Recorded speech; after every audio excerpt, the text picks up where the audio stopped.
تو وہ اس میں وہ ویسی جلال ہوگا ذکر میں. اگر آپ بکری کی کھال میں بیٹھے ہیں وہ مسکنت والا ذکر ہوگا.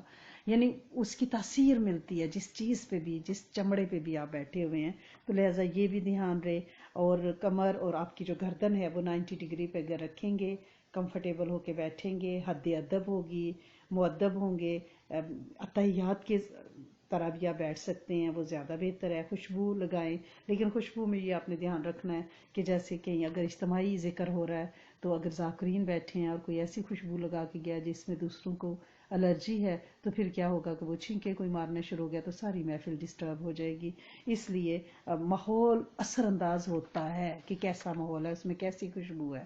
تو یہ دھیان سے بغیر الکحل کے جو آپ اچھی قسم کا لائٹ جو ہے نا عطر وہ استعمال کریں.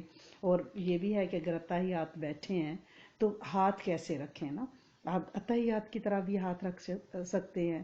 اور اگر لیکن یہ ہے کہ آپ کی توجہ ڈائیورٹ نہیں ہونی چاہیے، ٹھیک ہے نا. اور بعض لوگ جو ہیں وہ اس طرح بھی اپنے ہاتھوں کو رکھتے ہیں کہ جیسے شہادت کی انگلی اور انگوٹھا دونوں ہاتھوں میں، انگوٹھے کو ساتھ والی انگلی کے ساتھ گول دائرہ بنا لیتے ہیں. تو 3 انگلیاں جو سیدھی ہیں تو ایک انگوٹھے اور انگلی کا، شہادت کی انگلی کا جو دائرہ بنا ہوا ہے تو وہ اللہ لکھا ہوا ہے نا. آپ دیکھیں نا جو 3 انگلیاں کھڑی ہیں وہ الف لام لام، اور جو دائرہ بنا ہوا ہاں ہے تو اللہ کی طرف آپ فوکس ہو جاتے ہیں. دونوں ہاتھوں کو آپ ایسا بھی کر سکتے ہیں. بزرگ اس طرح سے یہ ان کا طریقہ کار رہا ہے. اور بعض بزرگ تو وہ جو ناک کو، ایک ناک کو بند کر کے، جیسے آپ پریکٹس ذکر کی کرتے ہیں تو اس کو آپ نے دائیں ناک کے نتنے پہ ہاتھ رکھا اور بائیں سے آپ نے سانس کو اندر کھینچا، اور پھر بائیں پہ رکھا تو دائیں نتنے سے آپ نے سانس کو باہر نکالا. تو اس کو کہتے ہیں شمسی تنفس. یہ جو آپ کی رائٹ سائڈ ہے نا اس کو سن کہتے ہیں، سورج. شمسی تنفس جو رائٹ سائڈ سے سانس لیا جاتا ہے نا، کیونکہ آپ کا جو دایاں پورا حصہ ہے وہ شمسی سائڈ ہے، ٹھیک ہے. اور جو بائیں پوری سائڈ ہے وہ قمری سائڈ ہے. تو قمری تنفس اور شمسی تنفس اس کو کہتے ہیں. اور صوفیہ میں یہ طریقہ ازلوں سے رائج ہیں یہ طریقے. اب سے دم کا جو طریقہ ہے اس میں یعنی کوئی نئی چیز نہیں ہے. اور اگر آپ نے جیسے آپ نے فوکس کرنا ہے کہ لفظ اللہ تصور بھی اللہ کا، یعنی اللہ کی طرف آپ کا دھیان دینا ہے. اور ذکر جو ہے نا یہ فرسٹ لیول ہے، یہ سمجھیں کہ کنڈر گارڈن ہے جو آپ کی روحانیت کی سیڑھیاں نا. پھر اس کے بعد مراقبہ آتا ہے. بعض لوگ ڈائریکٹ مراقبے ہوتے ہیں تو اس میں ابھی انہوں نے پہلی سیڑھی تو پڑھی نہیں ہے کہ آپ کے جی کے بچے کو آپ 5th کلاس کا سلیبس کرنے کو دے دو، پلس مائنس ملٹیپلیکیشن، تو اس کو تو نہیں آئے گی نا. تو لہٰذا صوفیزم میں مراقبہ سیکنڈ لیول ہے، ذکر فرسٹ لیول ہے. تو ذکر سے خیال کو متحد کرتے ہیں، ٹھیک ہے نا، فوکس کرتے ہیں. یعنی جیسے میں نے آپ کو میگنیفائی گلاس کا کہا ہے نا کہ سارے خیالات کو اکٹھا کر کے اس کی روشنی دل پہ ڈالی جاتی ہے، اور وہ کنسنٹریشن جو آپ کو یکسوئی حاصل ہوگی وہ پرفیکٹ ہوگی. تو بعض لوگ کہتے ہیں کہ ہم ذکر میں بیٹھتے ہیں ہمیں نیند آنے لگتی ہے.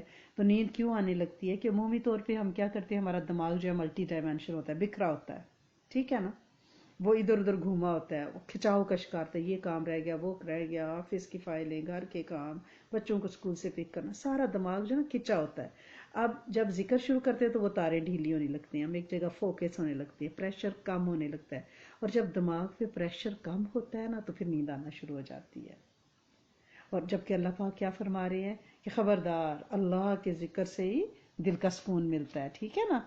اللہ کے ذکر میں دل کا سکون ہے. لوگ اس کو دولت میں ڈھونڈتے ہیں، گاڑیوں میں، فونوں میں، ڈراموں میں، فلموں میں، جسموں میں. تو اللہ نے تو رکھا ہے دل میں. ذکر جو ہے وہ اللہ کے ذکر میں دل کا سکون اللہ پاک نے رکھا ہے.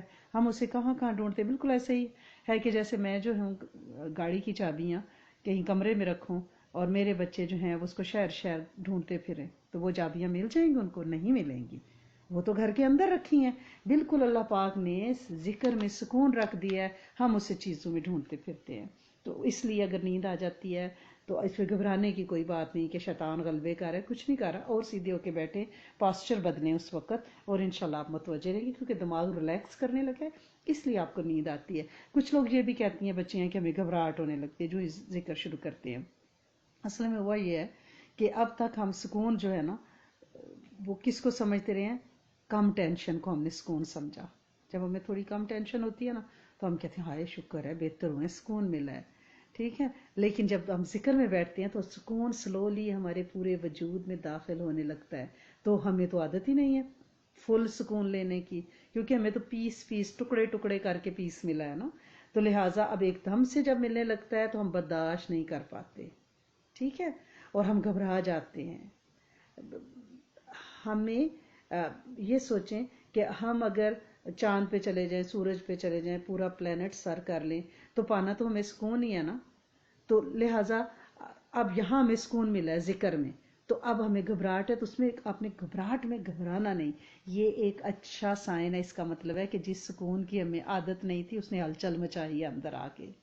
جیسے ایسے ہی ہے کہ جیسے آج کل سمر ہے، آپ باہر نکلتے ہیں اور تو پانی میں بچے کہتے ہیں آگے جانا ہے آگے جانا ہے، تو وہ آگے کہ جو ہی گہرا پانی آنا شروع ہوتا ہے تو انہیں اگر سوئمنگ نہیں آتی، تیرنا نہیں آتا تو وہ گھبرانے لگتے ہیں.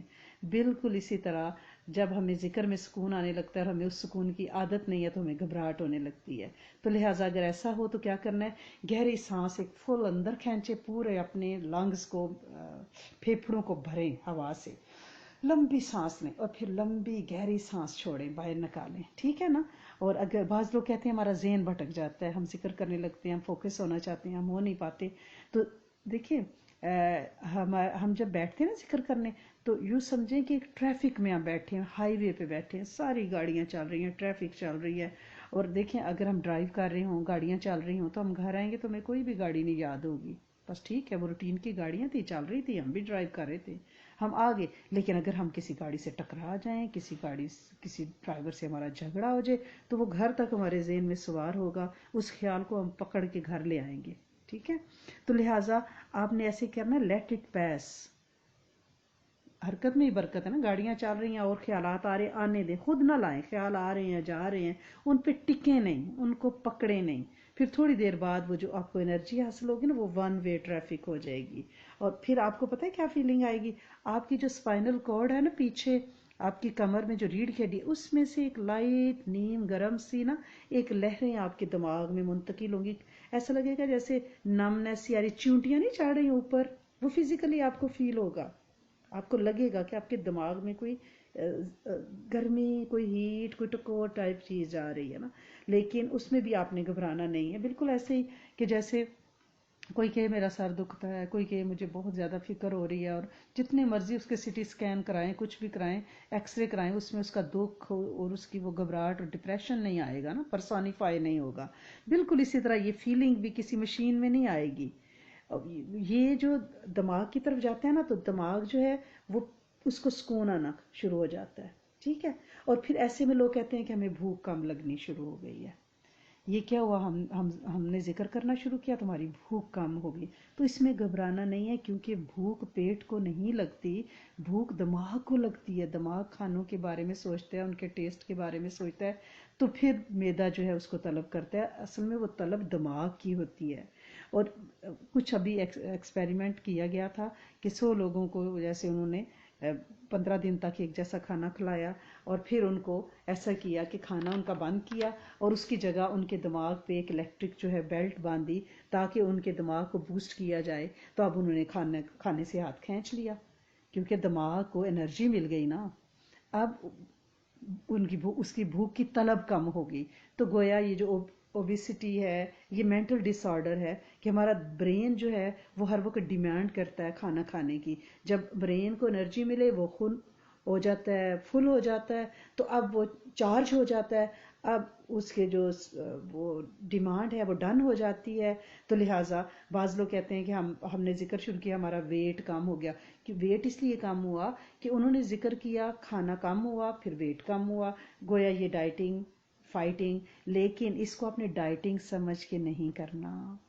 اس ذکر کو، ہر ذکر کو اپنے اللہ سے تعلق کے لیے کرنا ہے. یہ ویسے میں آپ کو بتا رہی ہوں کہ یہ فون آتے ہیں کہ ہمارا وزن کم ہونے لگا جب سے ہم نے ذکر 1-2 گھنٹہ بیٹھ کے فوکس کرنا شروع کیا، یا ہمیں بھوک کم ہونے لگی. تو یہ اس کے لیے میں آپ کو بتا رہی ہوں کہ یہ بزرگوں نے یہ ریزنز بتائیں. میری کیا اوقات ہے کہ میں بتاؤں؟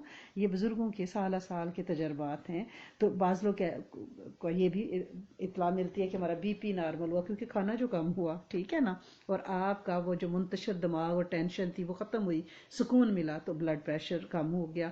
یوں سمجھیں کہ یہ آپ کی باڈی جو ہے نا، یہ یہ ادھر ادھر گھومتی ہے، پورا دن تھک ٹوٹ جاتی ہے، مختلف خیالات گھومتے ہیں، وہ جو آپ کے بکھرے ہوئے منتشر خیالات، سوچیں، وجود، مختلف کام، گھر سے باہر، گھر کے اندر، ڈرائیونگ، بچوں کو پک اینڈ ڈراپ، گروسریز، یہ ساری چیزیں جو ہیں وہ آپ کو آپ کی چارجنگ ختم کر دیتی ہیں. بالکل سیل فون جیسے آپ نے صبح چارج کیا، پورا دن اس میں میسیجز آ رہے ہیں، کالز آ رہی ہیں جا رہی ہیں، اس کی چارجنگ زیرو ہوگی. پھر آپ کیا کرتے ہیں؟ آپ فون کو چارج کرنے کے لیے سائڈ پہ چھوڑ دیتے ہیں، چارجنگ پہ لگا دیتے ہیں. بالکل یہ جو ذکر ہے نا، یہ ہم خود کو چارجنگ پہ لگاتے ہیں. یہ وقت ہمارے لیے ہے. آپ یہ نہ سمجھیں کہ یہ وقت ہم اللہ کو دے رہے ہیں، یا ہم اپنے آپ کو ایکچولی دے رہے ہیں کہ اللہ کی راہ پہ چلنے کے لیے ہم خود کو وقت دے رہے ہیں.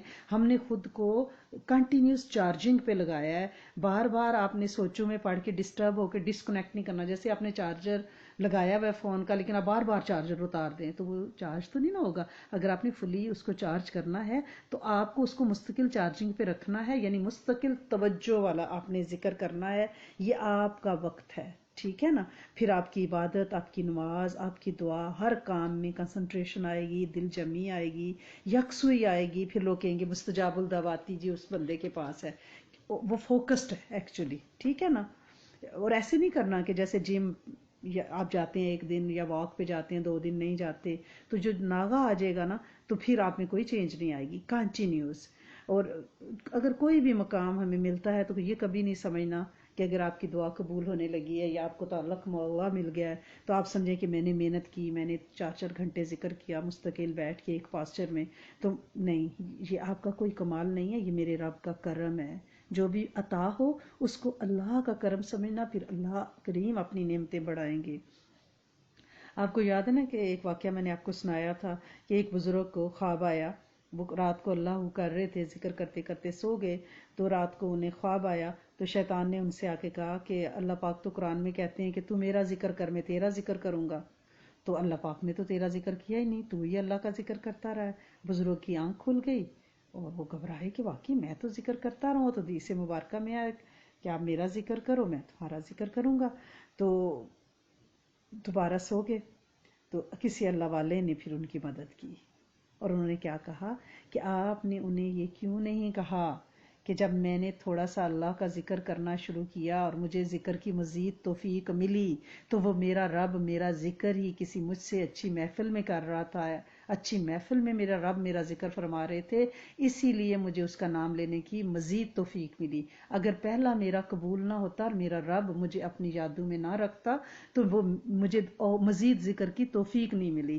گویا اگر ہمیں ذکر کی توفیق مل رہی ہے تو وہ ہمارا کمال نہیں ہے، وہ میرے رب کا کرم ہے، ٹھیک ہے نا.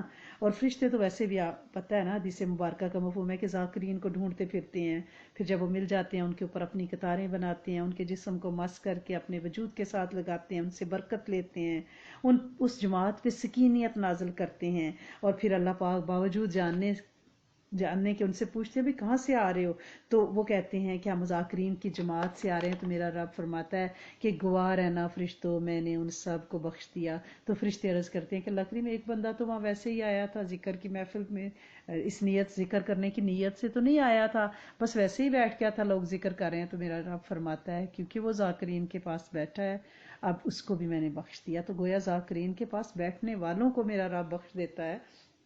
اور ویسے بھی جو غافل ہیں نا، جو ذکر نہیں کرتے، اللہ پاک ان پہ شیطان کو مسلط فرما دیتے ہیں، ان کا رزق کٹا دیتے ہیں، ان سے برکت اٹھا دیتے ہیں. تو ذکر کو بوجھ سمجھ کے ہم نے نہیں کرنا، بلکہ قرآن پاک میں اللہ پاک کیا فرماتے ہیں کہ ایسے میرا ذکر کرو جیسے اپنے آباء و اجداد کا ذکر کرتے ہو، اس سے بڑھ کے میرا ذکر کرو. ہم اپنے بڑوں کا ذکر کیسے چٹخارے لے لے کے کرتے ہیں کہ بھائی ان کے پاس تو اتنے سونے کے برتن تھے، پلیٹیں تھی، چاندی کے پیالے تھے، وہ باغات تھے، محلات تھے، مرحابیں تھیں، یہ اس طرح کے میرے دادا کے فرنیچر تھے. تو یہ ساری چیزیں ہم چٹخارے لے لے کے کرتے ہیں نا. تو جو ان سب کا خالق و مالک ہے، ٹھیک ہے نا، اس نے بغیر کسی ٹیکس، بغیر فری آف کاسٹ ہمیں پورا وجود، آنکھیں، ناک، کان، جسم، ٹانگیں سب دی ہوئے. اگر اس میں سے ذرا سی بھی کوئی اعضاء میں کھٹ پٹ ایک سیل بھی کر دے تو ہم اسپتال میں جا کے لیٹ جاتے ہیں، بعض اوقات وینٹیلیٹر پہ چلے جاتے ہیں.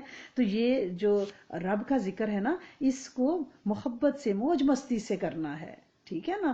اور ہمیشہ ہمیشہ توجہ والا ذکر کرنا ہے. وہ ایک واقعہ ہے نا حضرت سری سکتی رحمۃ اللہ علیہ کا، ان کے جو یہ جو ہے نا حضرت جنید بغدادی، ان کے وہ شیخ ہیں حضرت سری سکتی رحمۃ اللہ علیہ. تو ایک دفعہ حضرت سری سکتی جو ہے نا گلی میں سے گزر رہے تھے، تو ایک شرابی بے ہوش شراب پی کے گلی میں گرا ہوا تھا اور اللہ اللہ کہہ رہا تھا. ہم جیسا کوئی ہوتا تو کہتا آئے استغفار، منہ میں شراب اور دیکھو پاک نام لے رہا ہے. لیکن بزرگوں کی آپ خاصیتیں دیکھیں کہ وہ حضرت سری سکتی رحمۃ اللہ علیہ بیٹھ گئے اور اس کا منہ صاف کرنے لگ گئے. تو رات کو خواب آیا اور اللہ پاک غیب سے آواز آئی کہ تو نے میرے بندے کا منہ صاف کیا، میں نے اس کا دل صاف کیا. دیکھیں یہ بزرگ جو ہے نا گناہ سے نفرت کرتے ہیں، گناہ گار سے نفرت نہیں کرتے. جیسے ڈاکٹر مریض سے نفرت نہیں کر رہا ہوتا، مرض کو جڑ سے اکھاڑ رہا ہوتا ہے. ٹھیک ہے نا. تو اب یہ حضرت سری سکتی رحمۃ اللہ علیہ، یہ رات کو خواب آیا، وہ اٹھے دن جا کے صبح صادق کے وقت مسجد گئے تہجد کے لیے. تو مسجد میں وہ شرابی پہلے سے موجود تھا. اللہ پاک نے اس کو چن لیا تھا، اس کا دل پاک کر دیا تھا. تو حضرت سری سکتی نے اس کو حیرت سے دیکھا تو وہ کوئی لفظ نہیں بولے. تو شرابی جو اب اللہ کا ولی دوست بن چکا ہے، کیونکہ جو اس کا دوست ہی ہوتا ہے اس کو ہی راتوں کو جاگنے کی توفیق ملتی ہے، کیونکہ وہ 1 to 1 ملاقات ہے نا رات کے پچھلے پہر کی. ہر کسی کو تو نہیں بلاتے اللہ کریم، وہ 1 to 1 اپنے خاص بندوں کو جگاتے ہیں. فرشتوں کی ڈیوٹیاں لگی ہوتی ہیں کہ ان کو پر مارو، ان کو جگاؤ، میں ان سے ملاقات کرنا چاہتا ہوں اکیلے میں. دیکھیں محفلوں میں تو ہمارے ایک سے مل لیتے ہیں، لیکن جو ہمارے پیارے ہوتے ہیں ان سے کہتے ہیں کہ آنا ہماری طرف چائے پیئیں گے بیک یارڈ میں بیٹھ کے. تو یہ اللہ کریم بھی اکیلے میں رات کے پچھلے پہر جس جبین کو بھی سجدے کی توفیق دیتے ہیں، اس سے میرا رب چاہ رہا ہوتا ہے ملاقات کرنا آسمان اول پہ، اس کو دیکھنا چاہتا ہے، اس کے سجدوں پہ اس کو نوازنا چاہتا ہے. تو وہ جو وہ بزرگ تھے جو شرابی تھے تھوڑی دیر پہلے، انہوں نے فرمایا کہ ابھی بھی تمہیں یقین نہیں آیا، اللہ نے تجھے فرما بھی دیا. سری سکتی ابھی بھی یقین نہیں آیا. گویا اب ان کا لیول یہ ہو گیا تھا کہ جو خواب حضرت سری سکتی کو آئی وہ اس اللہ والے کو دکھا دی گئی تھی. یہ ذکر اللہ ہے.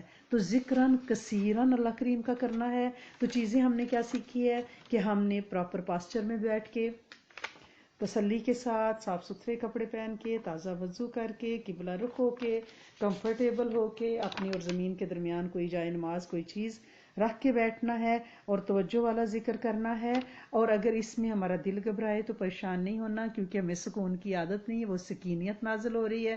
اگر بھوک کم لگے تو پریشان نہیں ہونا، کیونکہ دماغ کو چارج کر دیا گیا ہے اور اب وہ ڈیمانڈ کم کر رہا ہے. اور اگر وزن کم ہونے لگے تو اس پہ بھی پریشان نہیں ہونا، کیونکہ فوڈ کم ہوئی ہے تو اب صحت ہو رہی ہے، بی پی نارمل ہو رہا ہے، پریشانیاں ختم ہو رہی ہیں، عبادت میں توجہ آ رہی ہے اور ذکر کی طرف دھیان دینا ہے. اور وقت کو مخصوص کر کے کچھ ٹائم یہ رب کا نہیں، یہ آپ کا اپنی ذات کے لیے ٹائم ہے، یہ ضرور دینا ہے. اللہ کریم ہمیں ذاکرین میں سے بنائے، ہمیں یکسوئی عطا فرمائے، ہمیں جسمانی روحانی بالادگی عطا فرمائیں، ہم سے راضی ہو جائیں. پوری امت کے جن و انس کو اپنا قرب خاص عطا فرمائیں، ولایت کے پروانے عطا فرما دیں، مستجاب الدعواتی عطا فرما دیں.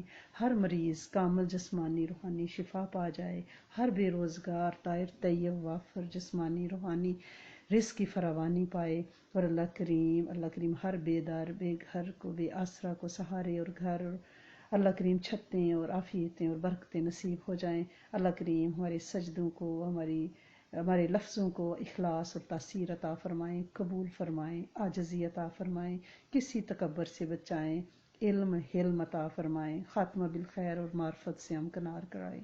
اور اللہ کریم پوری امت کے جن و انس کے لیے ہماری اس دعا کو سدا قبول فرما لیں. السلام علیکم ورحمۃ اللہ وبرکاتہ.